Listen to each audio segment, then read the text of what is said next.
Okay, thank you very much and welcome to this yet another episode of Business Chronicles.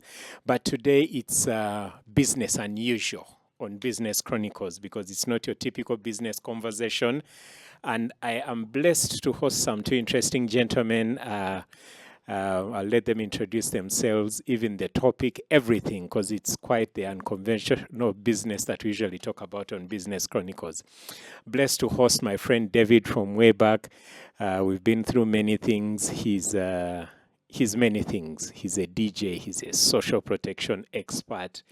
But today he's not talking DJ business. He's not into party mode, much as I'm dressed like I'm in party mode. But David, take it away. Tell us what you're talking about today. And thank you very much. And welcome to Studio 84. Oh, by the way, Studio 84 is a podcast studio here in Bugolobi in Kampala along Lithuli Avenue. It's a space set up to facilitate individuals and organizations to tell their stories and along the way, position themselves as authorities at what they do, because everyone is an authority at something. So, David, welcome to Studio 84 and do your thing. Thank you. Hello. Welcome to the Child Benefits podcast. Did you know that 1 billion children globally live in multidimensional child poverty? It's true. Mm-hmm. 1 in 2 children globally lives in multidimensional child poverty, according to estimates by Save the Children and UNICEF. My name is David Lambert Tumwesigye. I work with Save the Children International and I lead our global policy and advocacy work to end child poverty. Over the past 2.5 years, I've been coordinating the development of a very important tool, the Child Benefits Tracker, to support global policy influencing efforts on universal child benefits. We built this platform in partnership with UNICEF and the ILO to do 3 things. 1, to track progress in children's access to social protection, because this is one of the best tools for reducing child poverty. And secondly, to facilitate progressive dialogue on how to end child poverty. And thirdly, and most importantly, to inspire greater investment in child benefits as a tool for ending child poverty. You can visit this tracker at www.childbenefitstracker.org. And the purpose of this tracker really is simple, is to ease access to the evidence, and it exists in so many places. Its aim is to ease access for policymakers and advocates, academics, to the evidence that they need to make a compelling case to governments and their development partners so they can make more investments in child-sensitive social protection. Now, a key part of this online tool is a community page on which we feature policymakers, practitioners, and thought leaders to share their experiences and insights from the work they do to end child poverty, and particularly through child-sensitive social protection. I'm therefore very delighted today to welcome our first ever podcast host, because this is our very first podcast, Dr. Michael Samson. Thank you very much, Solomon, for hosting us at Studio 84 in this beautiful city of Kampala.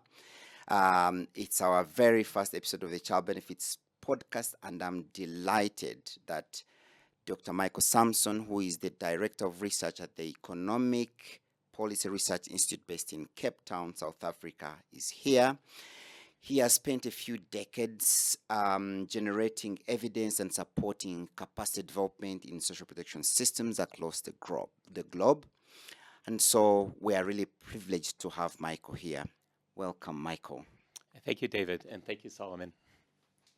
Michael, can you share a bit more about your background and tell us what inspired you to focus on social protection? Yes, thank you, David. First of all, it's an honor to be the part of this inaugural podcast. So thank you so much for the opportunity. What inspired me goes back decades. My very first project in social protection was when I was working and living in Nicaragua in the 1980s and working with the Sandinista government on developing a policy to tackle the worst abuses of child labor, and to provide alternatives for vulnerable families that had turned to child labor as a coping mechanism.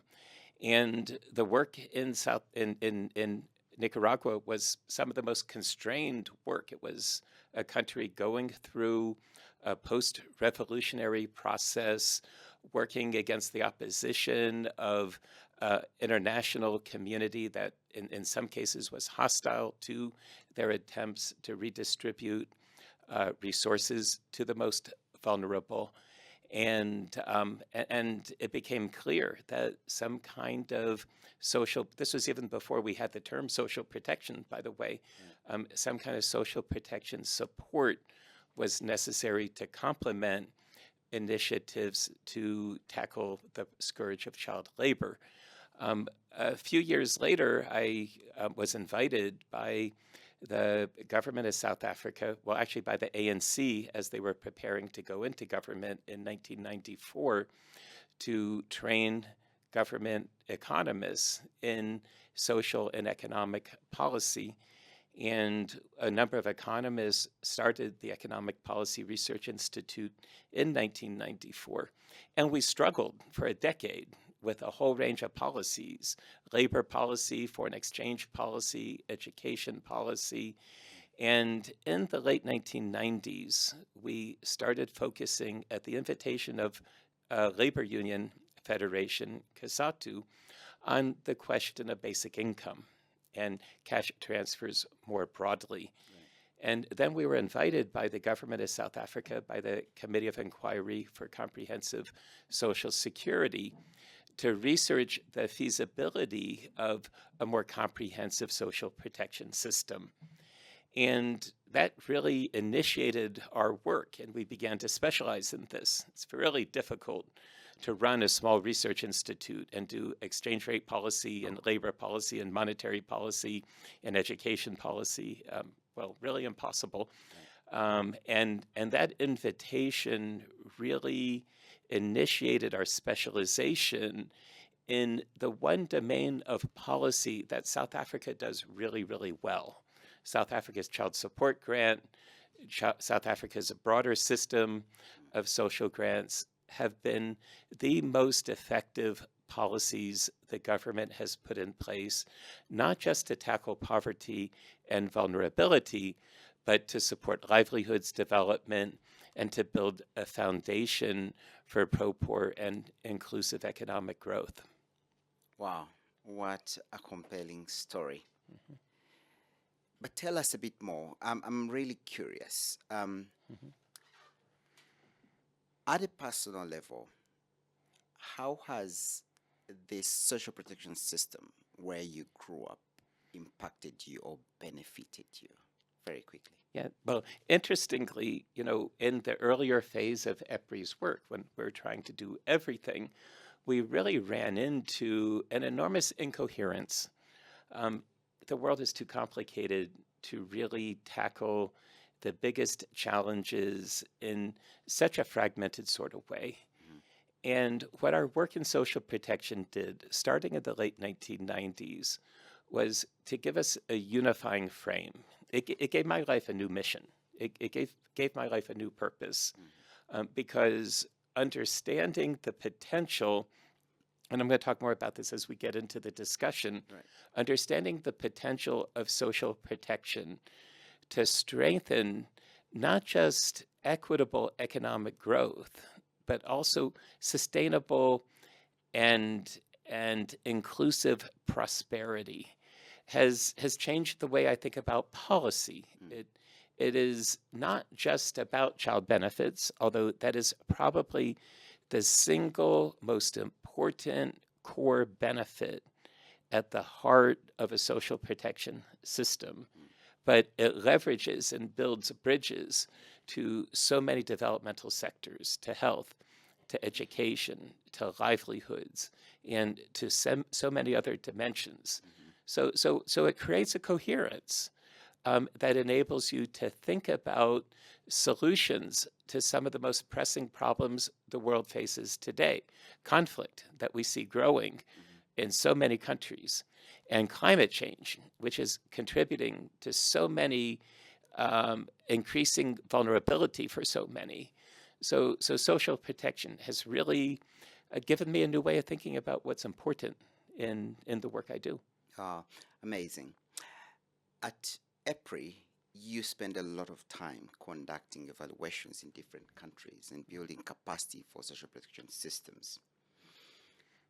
Can you share some key findings, and how have these findings contributed to the development of the social protection systems in the countries that you have worked in over the years? Yeah, thank you. That's an excellent question, because as we look at different sectors of social and economic policies, the most evaluated sector is social protection. Social protection has inspired legislative frameworks in some countries that highlight the importance of an evidence base, that make mandatory the evaluation of policies, and social protection has demonstrated how valuable that can be. And when I think about the first wave of social protection that we saw emerging in Latin America with conditional cash transfers, and in South Africa, and in countries like Kenya and Zambia with core cash transfer programs, these programs had two things in common. They were the most effective programs the government was able to put in place to tackle child poverty, and more broadly, poverty and vulnerability. And second, the governments and their development partners were committed to evaluating these programs comprehensively. And what these evaluations identified was not just the impact in poverty reduction, but they had surprising and unexpected impacts in terms of improving school attendance, in terms of improving health-seeking behavior, improving immunizations, improving well-care visits by pregnant women and mothers of newborn children.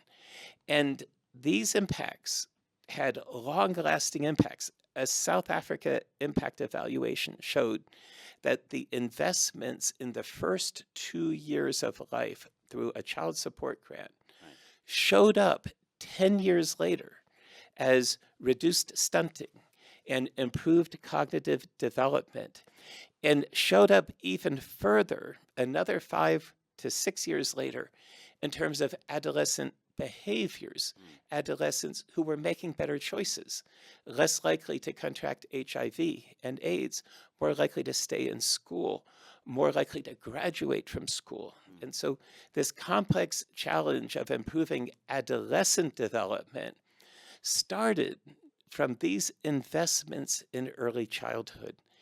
And a whole range of these evaluations demonstrated powerful human capital impacts. And then, surprisingly, because at the time, in the late 1990s, if you asked an economist, well, what's the downside of a child benefit program? They'd say, well, it risks creating dependency. Right. You know, people get cash and suddenly they're not so willing to work. We found the complete opposite was true, that workers in households receiving child benefits were more likely to want to work. They were more likely to look for work more extensively and more intensively. They were more likely to find employment. They were more likely to develop more sustaining livelihoods than workers in comparable households not receiving these benefits. And so over the course of about a decade of research, we saw that these core child benefits were improving human capital and livelihoods outcomes without the government even trying. These were just gravy benefits on top of the poverty reduction. And it raised this critical question. the most important question I've seen so far in social protection, what would happen if we tried? And this triggered a whole social protection plus innovation, linking these core benefits to health initiatives, to education initiatives, to livelihoods initiatives. And these multiplied the developmental impacts. Wow. So we were talking earlier about the different economic ideologies. And so in the long term, what does this mean for economies when they invest in children? What does the evidence say?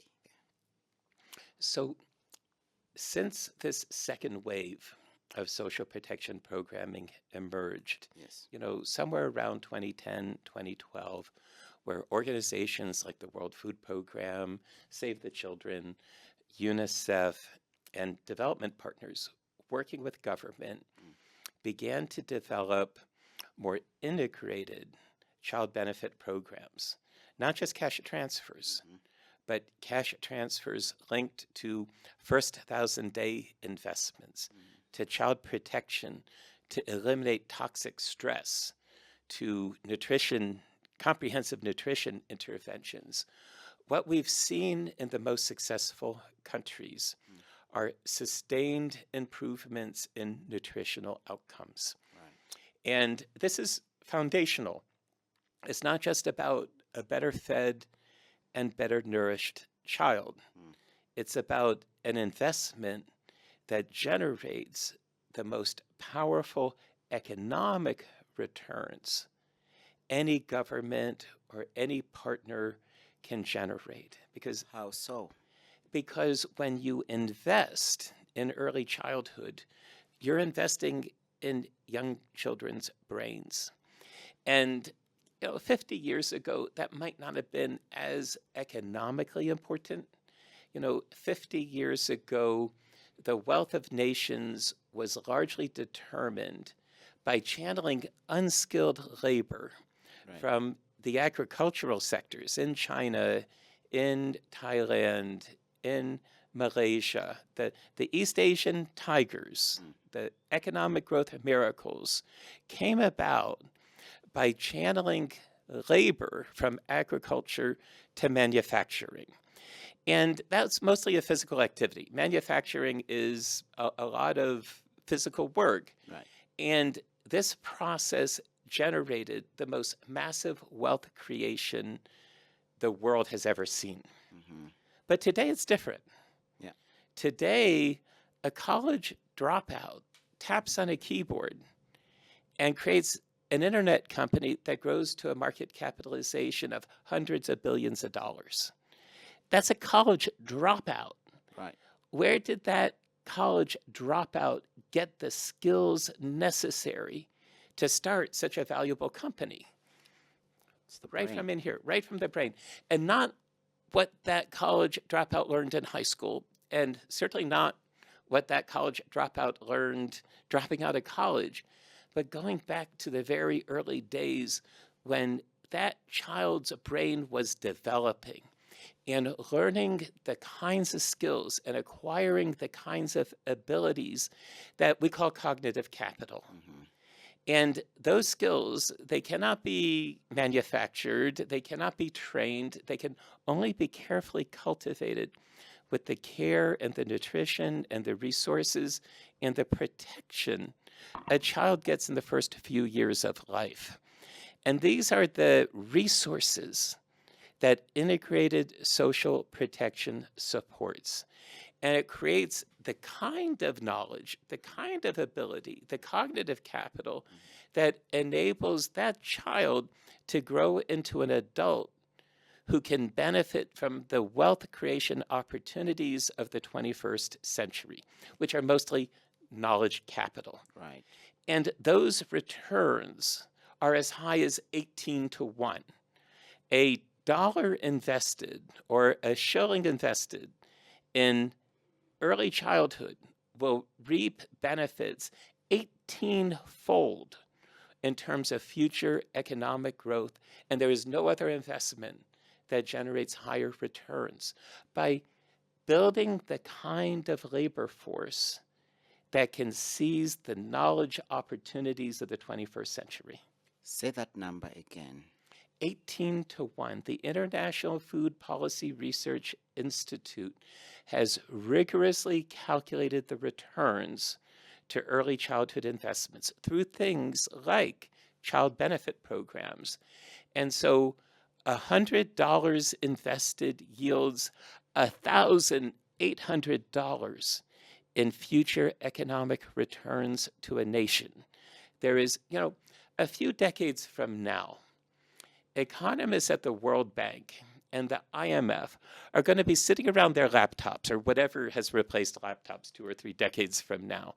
And they're going to be looking at data from Uganda, from Kenya, from Zambia, from South Africa. And they're going to say, wow, there's an economic growth process that started around 2008 in South Africa, around 2012 in Zambia, around 2020 in Uganda. It's a miracle in terms of a new kind of labor productivity percolating, and we're trying to understand it. And when they do their analysis, they're going to realize that it was countries that made the decision to invest in child benefit programs, not 5 years later, not 10 years later, but 15 and 20 and 25 years later, began to observe the impact in terms of a new kind of labor force, a dynamic, adaptable labor force that generated decent work and propelled their nation's prosperity forward. Wow. We'll let that sink in and take a very short break, because when we come back, we're going to talk about why, in spite of all this evidence of how valuable social protection is, progress in coverage and financing remains slow. Stay tuned. Great.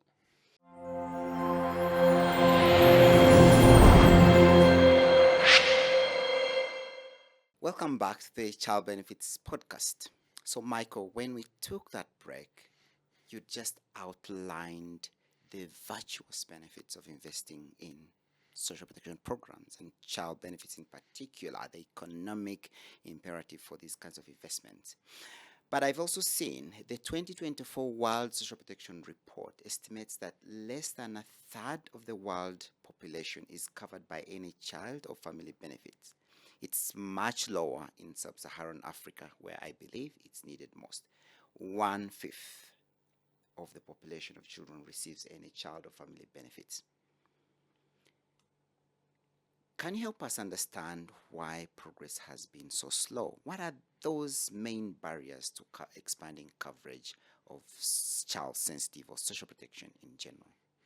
Sure. And certainly when we look at countries that have relatively low coverage, they tend to share one fairly common characteristic, and that is they're spending very little on government investments overall. Per capita incomes are relatively low. It's the lower income countries and the lower middle income countries that have the lowest coverage and the lowest spending on social protection. And so there are really 2 key things that have to happen in order to expand coverage. First, there needs to be a greater political will by governments to invest more. And second, there needs to be an expanding resource base for these social protection investments.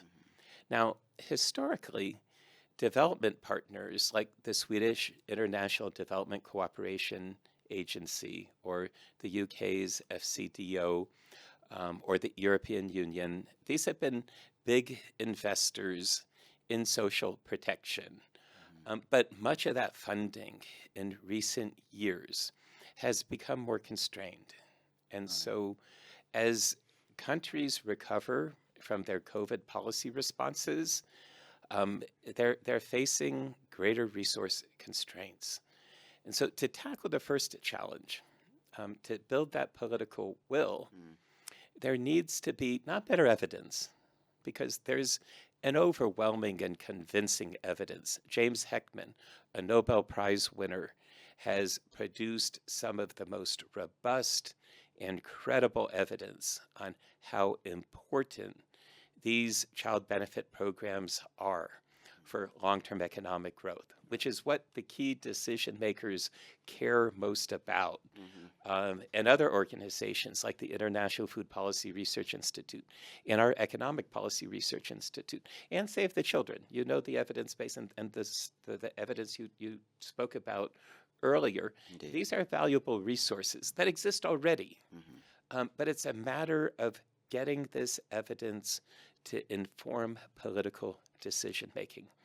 And this is where capacity building is so important, because the one thing we've seen consistently is the more governments invest and the more development partners invest in building the capacity of key policymakers and decision makers to understand social protection, the more these governments invest in expanding coverage with remarkable impacts in terms of not only tackling poverty, not only delivering children's rights, but in building the human capital and livelihoods opportunities that drive future prosperity.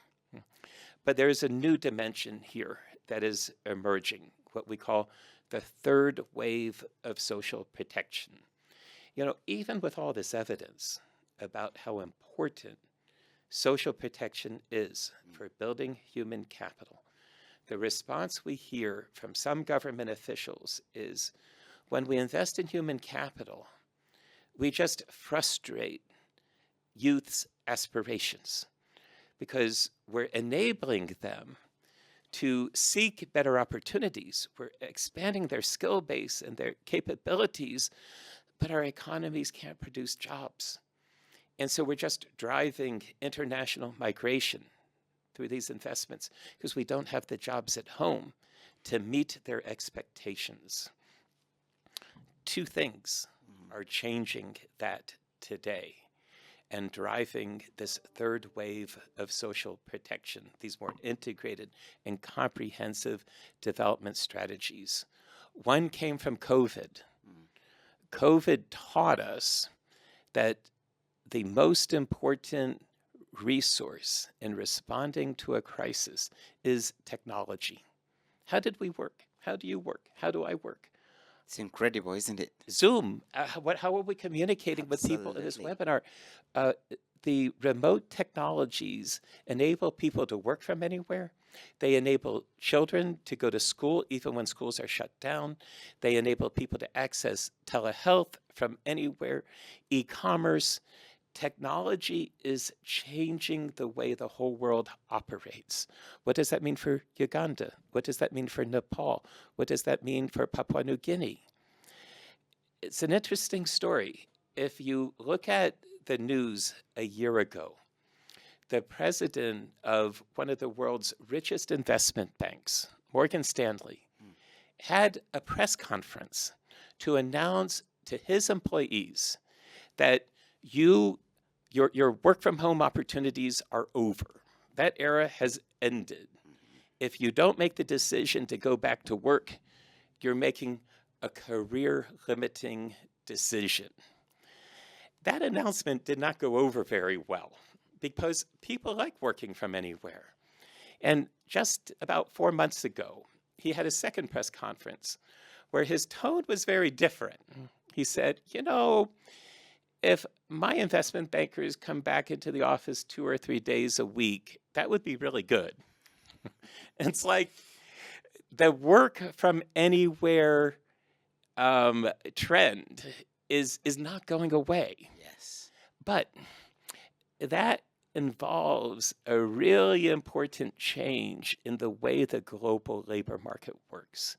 Every time somebody makes the decision to work from home, they're making the decision to globalize their work opportunity.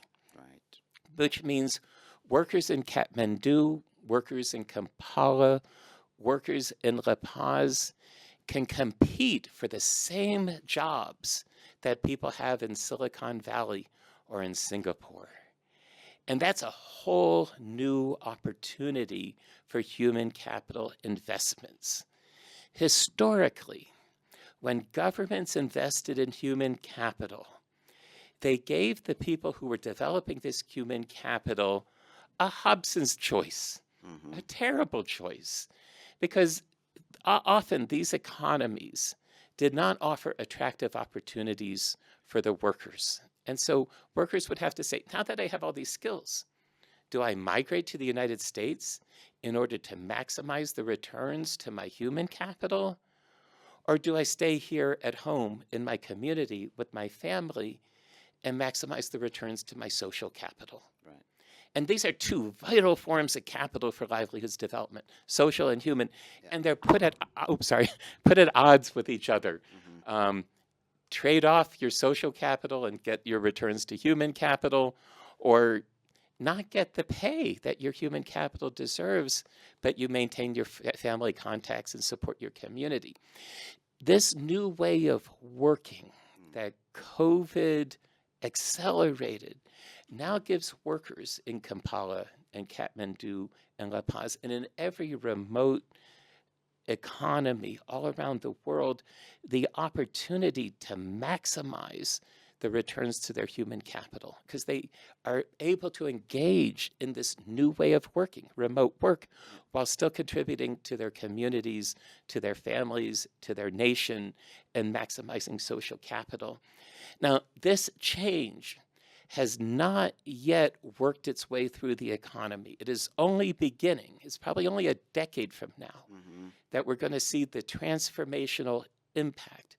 But one thing it's going to do many things. It's going to drive prosperity in many of these societies, but it's also going to underscore how even more powerful investing in children can be. Because countries will not be able to maximize the economic opportunities of this new way of working, because this new way of working is entirely cognitive. Wow. The only thing that goes through that fiber optic cable is the results from cognitive capital investments, knowledge. And only those workers who can convert their productivity into knowledge products will reap the rewards. But the big challenge that governments have faced for decades, that investing in human capital is a theoretical result because they didn't have the jobs in their countries to take advantage of it. That is changing. Yeah. And it's going to transform the way governments think about social protection. Wow. We are talking about the future, people, and future looks bright. Michael, thank you so much for sharing your insights about how human capital investments in a children's life can foster and accelerate human capital development, including for economies, including modern economies. I'm very curious to hear from you because you've worked a lot in different countries promoting social protection, building capacity for social protection, which you mentioned is a very important investment governments must make.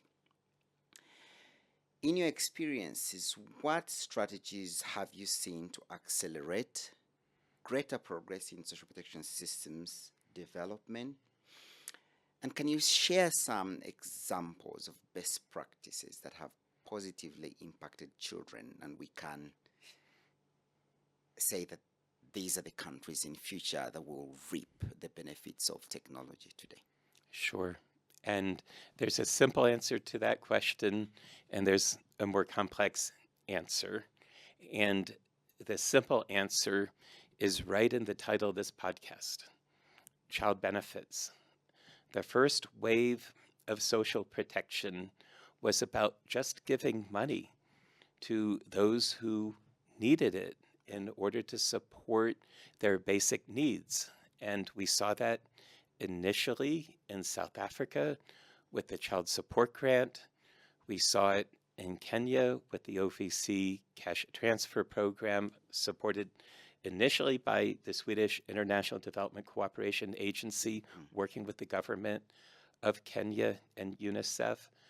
Similarly, we've seen a kind of program in the West Nile, in Uganda, and all across Latin America, a whole range of cash transfer programs. In Thailand, a similar child support grant to what we saw in South Africa, in Nepal, in Mongolia, in Indonesia, in 50 countries at least, child benefit programs that tackle the most critical vulnerabilities. They make markets work for the poorest and the most vulnerable to support their basic needs, particularly nutrition.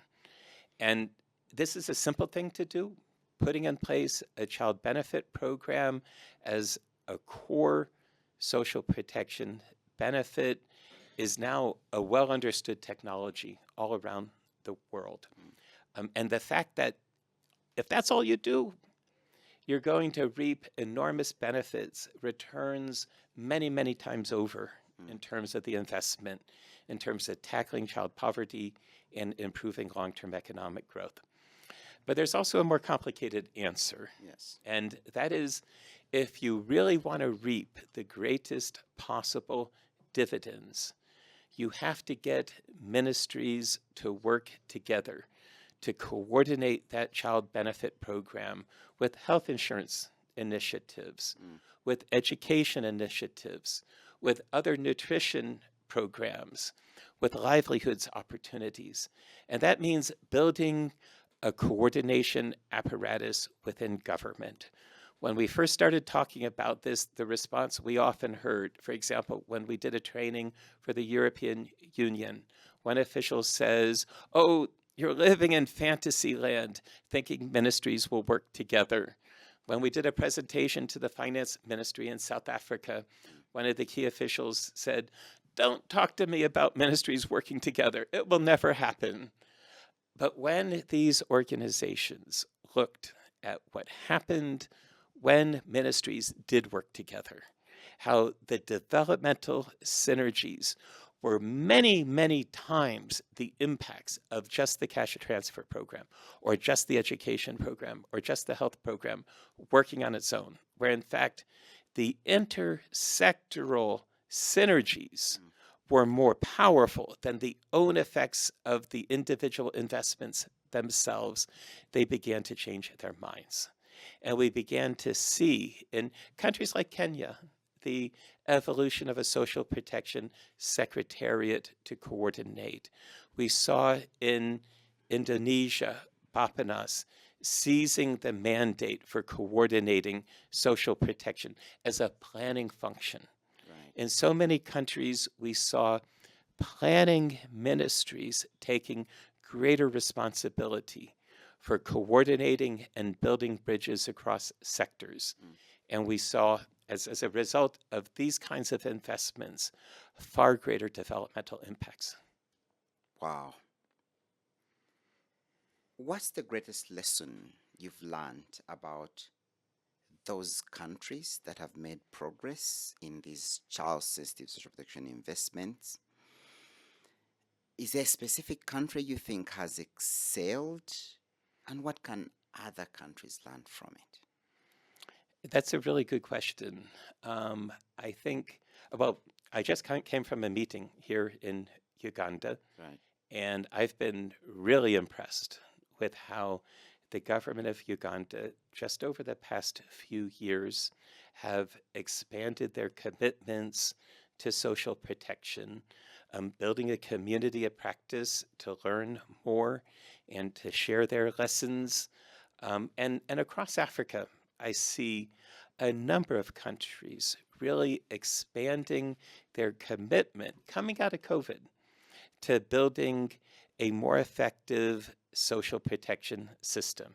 In Ethiopia, in Kenya, in Zambia, we see countries recognizing the importance of integrating social protection more comprehensively into their development strategies, not stopping with cash transfers, which are so important and so powerful, but building these linkages, setting up one-stop shops in Zambia, for example, to enable people not only to go to one place to register for their cash transfer program, but to be able to address issues with their child's education, access, health care, or arrange any number of social or economic, including livelihoods, services that enable that cash transfer to multiply impact. And as these governments progressively expand the ambition of their social protection system, some countries are beginning to move in an even further direction. This third wave of social protection is about recognizing that human capital is not just about expanding the livelihoods opportunities of the people who have this human capital. It is, in fact, the best dual purpose climate change adaptation and mitigation investment. I mentioned earlier that so many development partners are facing fiscal constraints, as are governments in Africa and around the world. COVID was an expensive crisis, and it's creating fiscal hangovers in so many countries. Where are the resources to expand this social protection coming from? And the only growing area of development finance today is climate finance. Right. And governments are realizing that social protection is not just about social protection anymore. It's not just about the social and developmental impacts. That if you want to build a society that can roll with the punches that climate change is dealing out, you need a special kind of investment, an investment in this cognitive capital. Right. It's not just producing a more productive society, it's producing a society where people are better able to forecast those shocks and get out of the way, take advantage of anticipatory action mechanisms. It builds a more broadly resilient society where these climate shocks are not as devastating. And it goes even further, that this cognitive capital enables the workers in these societies who have these human capital investments to look to the future and see what the economic opportunities that climate change disruption is creating. So a coal miner who previously had a very unsafe job in South Africa, a very insecure job, a job that had very low remuneration and very poor safety standards. And that coal miner went home at the end of the day to a village that didn't even have access to electricity. He was sacrificing his life and his health and his family's future to drive an energy system that excluded him. Right. Now, with this cognitive capital investment, this kind of worker, or his daughter, who's growing into this new green and sustainable society, acquires the skills to build solar grids. And so now this job pays more. It's a more secure job. It's a more autonomous job. She runs her own solar grid development business, helping put solar power onto households' rooftops. And it's an inclusive industry. Right. She can use her skills to electrify her own home. And so this is what cognitive capital does. It enables a whole society to shift from the inequitable and unsustainable economic models to the green and prosperous models that this transition to green and sustainable development promises. And it starts with child benefits, because these child benefits are the core instruments that ensure that mother has access to prenatal care so that she has a healthy birth and that she's able to provide her daughter with the nutrition she needs for this cognitive development that 25 years later enables her to run a prosperous solar engineering firm. An opportunity she never would have had without climate change, by the way, because there would not have been the disruptive forces that say, you're going to be a coal miner's wife and your husband's going to die 20 years too early because of the dangers of coal mining. If without climate change, how we would dig every ton of coal out from under that ground, and the existing system would simply perpetuate itself from decade to decade. Climate change is disruptive, don't get me wrong. Climate change has a lot of disastrous consequences, and we better do something about it, no doubt. Yeah. And for that, we need adaptive social protection.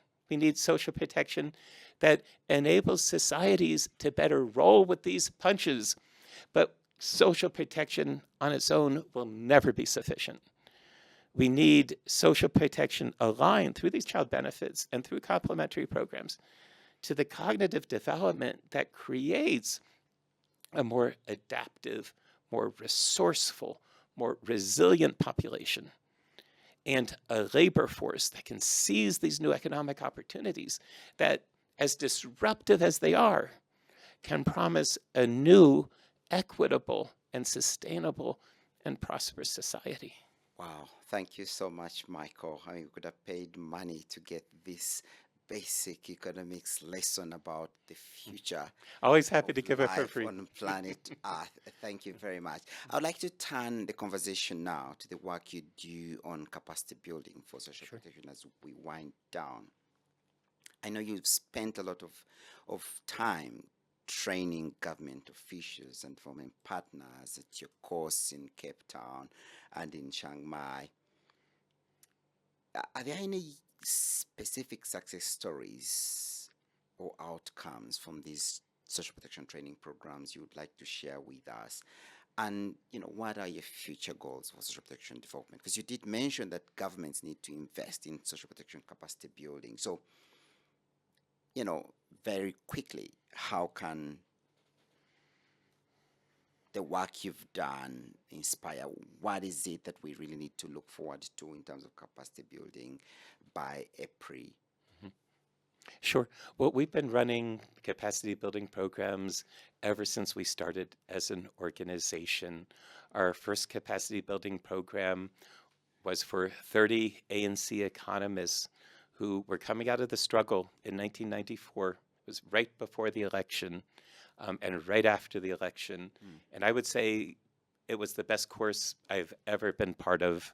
We had 30 of the most dedicated individuals I've ever met in my life. And they came together, not for us to teach, but for us all to learn together. And they all went off into government in various capacities and drove a whole range of economic and social policy initiatives. And that was our first, that was the foundational experience that started EPRI. And since then, capacity building has been part of our DNA. We ran a training course for parliamentarians, and when a parliamentarian would get their bachelor's degree, they'd be promoted to deputy minister. It was like the ANC's policy at the time. Got their master's degree, they were promoted into a minister position. It was a very meritocratic system. This is in the 1990s. It's a bit different today. And from there, we began our social protection capacity building in 2007, and we've had thousands of people go through our program. I cannot walk into a government office today without seeing EPRI alumni from various programs and seeing the point I made earlier. The more people know about social protection, the more they champion it, the better they implement it, the more effective coverage grows. There is no better investment. We've seen in Thailand, the child support grant emerge out of this kind of capacity building. In Nepal, the child grant program emerging out of this kind of capacity building, which we were part of. In South Africa, the progressive expansion of the child support grant. In Kenya, in Zambia. I mean, to see in so many countries this capacity building turning into concrete action for children and for more comprehensive social protection systems makes capacity building my favorite activity. I see within years the very powerful returns. And even more so with this latest program, the Swedish International Cooperation Agency's focus on international training, because this is a very different kind of training. It's a training that is action-oriented. It's not a course where you go to and at the end of the week you get a certificate. And we used to think if somebody said, oh, that was the best course I ever went to, that was a success indicator. No, the success indicator is, how does this training actually improve people's lives? And that's the whole purpose of the CETA ITP. And we're not just training people in courses, we're working with them. And they, in particular, are driving change processes in their governments. And we see the results. And as I mentioned earlier, I just came from a meeting here in Kampala.